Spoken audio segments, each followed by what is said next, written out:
Yes sir, Tears of the Kingdom is finally upon us and I couldn't be more excited. Throughout the Zelda franchise, we've seen some very iconic items and weapons, and today we're going to take a look into one of those special items.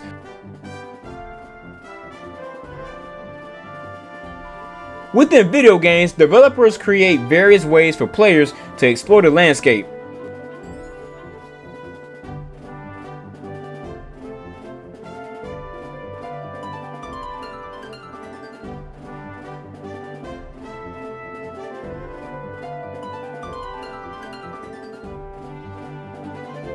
The Legend of Zelda series takes this concept and weaves it masterfully within the fabric of its gameplay.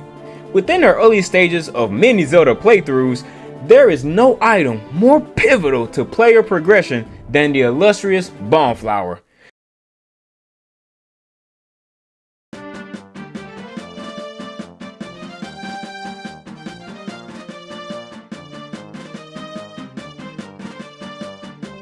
As its name suggests, the Bonflower will detonate shortly after being disturbed. This can be accomplished by either A, slashing it, or B, simply picking it up and throwing it.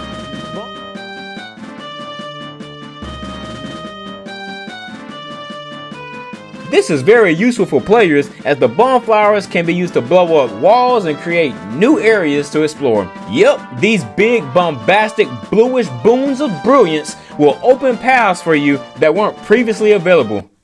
Try saying that 3 times fast, I dare you.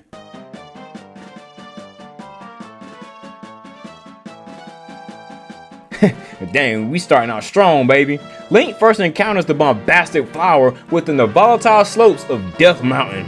But oddly enough, Link's weak ass isn't strong enough to pick them up initially. In typical Zelda fashion, he first needs to find another item and then he can effectively use the Bonflowers. That item, of course, is the Goron's bracelet, which makes Link strong enough to finally pick up those Bonflowers.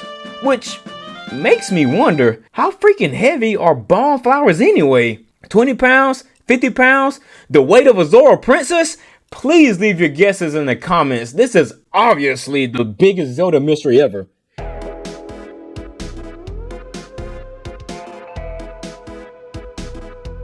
They largely have the same function, which is to blow shit up. The only difference here is that Link is a tad bit stronger after becoming the hero of time. Woo! And he no longer needs the Goron bracelet to pick up Bonflowers. Pretty good deal. At this point, Bonflowers are starting to see explosive success within the Zelda lore.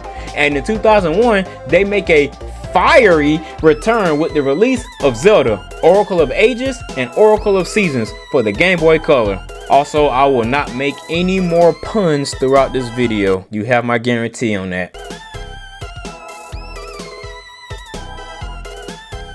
Minor spoilers ahead for Oracle of Ages and Seasons. Skip to this timestamp if you want to avoid them. Ah, don't you just love a good spoiler warning?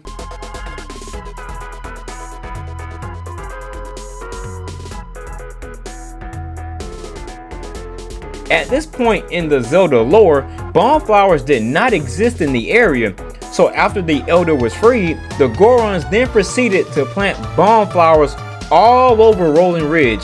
Through these series of events, Link is now credited with bringing the Bonflower to the entire Goron race. That's pretty freaking badass.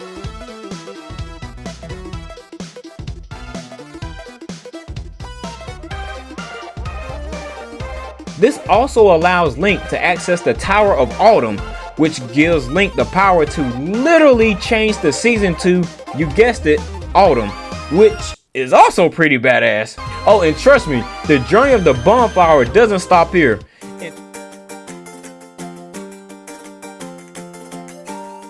This time, Bonflowers are widespread throughout the world, and they even play a significant role within the first dungeon on Dragon's Roost Island. At this point, it appears that Bonflowers will become a mainstay within the Zelda franchise, and the next few releases will confirm this. Bonflowers will appear in several of the next Zelda releases to include Phantom Hourglass, Skyward Sword, Hyrule Warriors, and even A Link Between Worlds.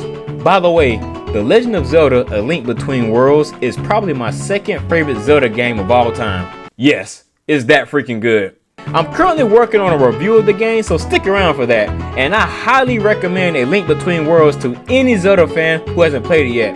Oh, by the way, make sure you play A Link to the Past so that way you can get the full experience of playing A Link Between Worlds, because trust me, it's incredible. So that brings us to the present day.